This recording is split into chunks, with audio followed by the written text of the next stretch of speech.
24 exclusive. വിഴിഞ്ഞം തുറമുഖത്തെ മറയാക്കി 300 കോടിയുടെ തട്ടിപ്പിന് നീക്കം.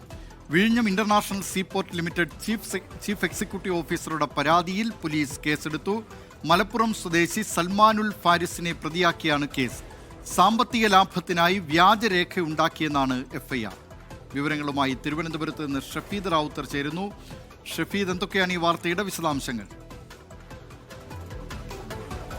ദിലീപ് കുമാർ, രാജ്യത്തെ തന്നെ അഭിമാന പദ്ധതിയായിട്ടുള്ള ഏറ്റവും പ്രധാനപ്പെട്ട തുറമുഖ പദ്ധതിയായിട്ടുള്ള വിഴിഞ്ഞം അന്താരാഷ്ട്ര തുറമുഖ പദ്ധതിയുടെ മറവിലാണ് ഇങ്ങനെയൊരു തട്ടിപ്പ് നീക്കം എന്നുള്ളതാണ് വളരെ പ്രധാനപ്പെട്ട ഗൗരവമുള്ള ഒരു കാര്യം. തമ്പാനൂർ പോലീസാണ് കഴിഞ്ഞ ദിവസം ഇതുമായി ബന്ധപ്പെട്ട ഒരു കേസ് രജിസ്റ്റർ ചെയ്തത്. മാത്രമല്ല, ഈ തട്ടിപ്പ് നടത്തിയിട്ടുള്ള ആ വ്യാജ എഗ്രിമെന്റ് അതിന്റെ ചിത്രങ്ങൾ ഉൾപ്പെടെ ഇപ്പോൾ പുറത്തേക്ക് വന്നിട്ടുണ്ട്. ഇതിന്റെ അടിസ്ഥാനത്തിലാണ് മലപ്പുറം സ്വദേശി സൽമാനുൽ ഫാരിസിനെ പ്രതിയാക്കി ഇപ്പോൾ തമ്പാനൂർ പോലീസ് കേസെടുത്തിട്ടുള്ളത്. വിഴിഞ്ഞം ചീഫ് എക്സിക്യൂട്ടീവ് ഓഫീസറാണ് ഇതിൽ പരാതി നൽകിയത്.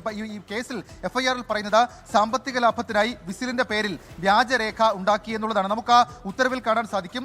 സർക്കാരിന്റെ ചിഹ്നമടക്കമുള്ള കാര്യങ്ങൾ ഉപയോഗിച്ചിട്ടുണ്ട്. കൂടാതെ ഡോക്ടർ ദിവ്യ എസ് അയ്യർ, വിഴിഞ്ഞം എം ഡി ആയിട്ടുള്ള ദിവ്യ എസ് അയ്യരുടെ പേര് അക്കാര്യത്തിൽ ഉപയോഗിച്ചിട്ടുണ്ട്. ഒപ്പ് വ്യാജമായി ഇട്ടിട്ടുണ്ട്. മാത്രവുമല്ല, issued by government of Kerala എന്നടക്കമുള്ള കാര്യങ്ങൾ രേഖപ്പെടുത്തിക്കൊണ്ടാണ് രണ്ടു പേരുകൾ, ഫൈസൽ ബിൻ അഹമ്മദ് അതേപോലെ റയാൻ ബിൻ അഹമ്മദ്, ഇവർ ഈ crown flow and Maktoum group എന്ന് പറയപ്പെടുന്ന ഗ്രൂപ്പിന്റെ പേരിലാണ് ഈ തട്ടിപ്പ് മറയാക്കിയിട്ടുള്ളത്. നിലവിൽ ഇപ്പോൾ പോലീസ് ഇക്കാര്യത്തിൽ ഗൗരവമുള്ള അന്വേഷണം ആരംഭിച്ചിട്ടുണ്ട്. കൊച്ചി കേന്ദ്രീകരിച്ച ഇവർ പലരിൽ നിന്നായി ഈ സൽമാനുൽ ഫാരിസ് പണം വാങ്ങി എന്നൊക്കെയുള്ള ഈ ഉത്തരവ് കാട്ടി, അല്ലെങ്കിൽ ഈ പറയുന്ന ഇങ്ങനൊരു സർക്കാർ എഗ്രിമെന്റ് കാണിച്ചുകൊണ്ട്, വ്യാജ എഗ്രിമെന്റ് കാണിച്ചുകൊണ്ട് പണം വാങ്ങി കോടികളുടെ തട്ടിപ്പ് അക്കാര്യത്തിൽ നീക്കം നടന്നു എന്നൊക്കെയുള്ള വിവരം പോലീസിന് ലഭിച്ചിട്ടുണ്ട്. ഇതിന്റെ അടിസ്ഥാനത്തിൽ തിരുവനന്തപുരം സിറ്റി പോലീസ് വളരെ വിശദമായ അന്വേഷണം നടത്തി വരികയാണ്.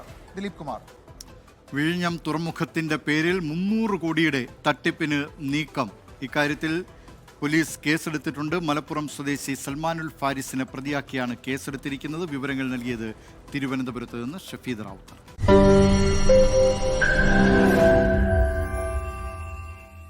ലോകത്തെവിടെയായാലും ഏത് സമയത്തും 24 വാർത്തകളും ഓഗ്മെന്റഡ് റിയാലിറ്റി പാക്കേജുകളും എക്സ്പ്ലെയിനറുകളും വിശദമായി കാണാൻ ഞങ്ങളുടെ യൂട്യൂബ് ചാനൽ നിങ്ങൾക്ക് സബ്സ്ക്രൈബ് ചെയ്യാം.